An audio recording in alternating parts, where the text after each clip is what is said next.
I completed my first Steam game in 38 days, and it was a lot of work.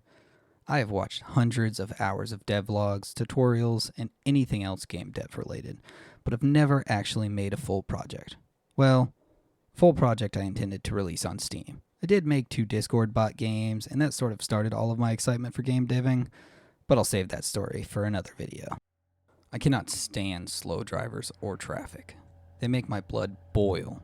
Every time I drive, I end up behind a line of cars going 5 plus under the speed limit. Please at least do the speed limit. Come on, people. Having a line of cars in front of me and oncoming traffic where you can't safely and legally pass is my nightmare. So, what did I do about it? I made my daily pain into a game, and that is where the idea for Pass came from. So I have my game idea. Now what? Well, the first question to ask is, what game engine am I going to use?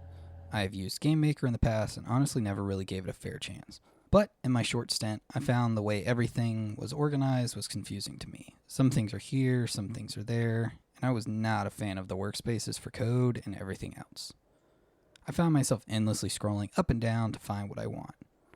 Was I more than likely using this wrong? Is there a better way to use this program? Probably, but I did not take the time to learn it. I have no problem with GameMaker and truly appreciate its pricing model. But since I knew my game was going to be 3D, this wasn't going to be for me anyways. Unreal was out of the question. Looks like an amazing engine that you can truly create AAA quality games. Not what I need for a simple 3D endless driver. So that leaves me with Unity or Godot. I personally have nothing against Unity and I've never actually used it. A lot of people love it, and a lot of people hate it. Godot, on the other hand, I had messed with once previously. Godot is an open source game engine that is completely free, and I like free. I have my idea in my game engine. The next logical step would be to plan everything out in some nice Trello board or other task-oriented app to stay focused and organized. Yeah, I didn't do any of that in the beginning. I had a vision of everything I wanted in the game, how the game looked, the sound features, and honestly just kept working towards that vision I had in my head. This probably wasn't the greatest approach, but hey, it worked for me. I was able to visualize in my head each piece I should build at what time and just keep putting those pieces together until I had a game. For instance, when I started, I knew I would need an infinite road. Okay, great, let's get that working. I knew I would need a player car that could drive, slap 4 wheels on a box, and boom, I have a drivable car. Then I knew I would need traffic, moving in my direction and towards me in the other lane. This is where the infamous pink rectangles enter the chat. Also at this point, I would start to get dizzy from an optical illusion where the road just looked the same as you were near the edge, so I added a road texture that I drew myself and added the side green grass plane. This made the game so much more enjoyable, and seeing my first piece of art in the game, art that actually made it in the final release, was so gratifying. I know a lot of game devs say you should not worry about art at the start of your game and get your game mechanics figured out first, to which I don't necessarily disagree with, but I am a visual learner, and even adding something as simple as the road texture, which only took me 15 minutes to draw and get implemented into the game, made the rest of my time working on the game that much more enjoyable. I don't know if I could have added all the mechanics and things into the game if I was still staring at the infinite gray road. So, I believe adding a little art in the beginning, or slightly after the beginning of your game, will be beneficial to you as a developer. But that is all personal preference. See what works for you, and don't worry what other people say are the rules.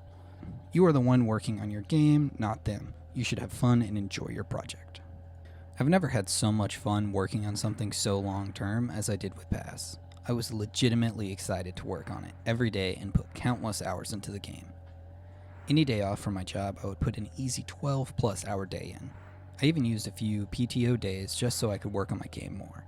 Anytime I would start to get bored or frustrated with a part of the game I was working on, I would just switch gears to another part.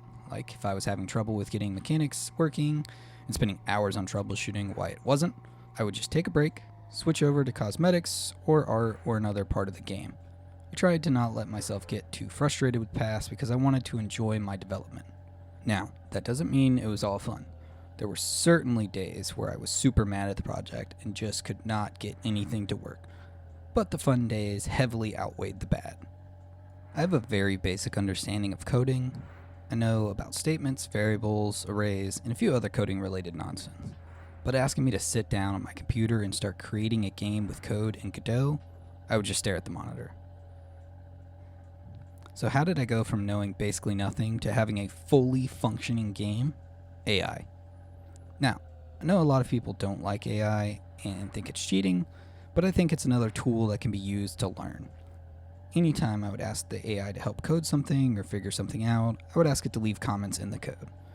If there was ever a line I didn't understand, I would ask AI to explain it to me.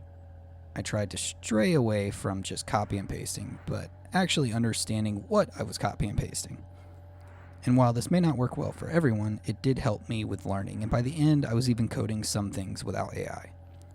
I would like to note that due to me using Godot 4, a lot of the time the AI would attempt to give me code or information from Godot 3.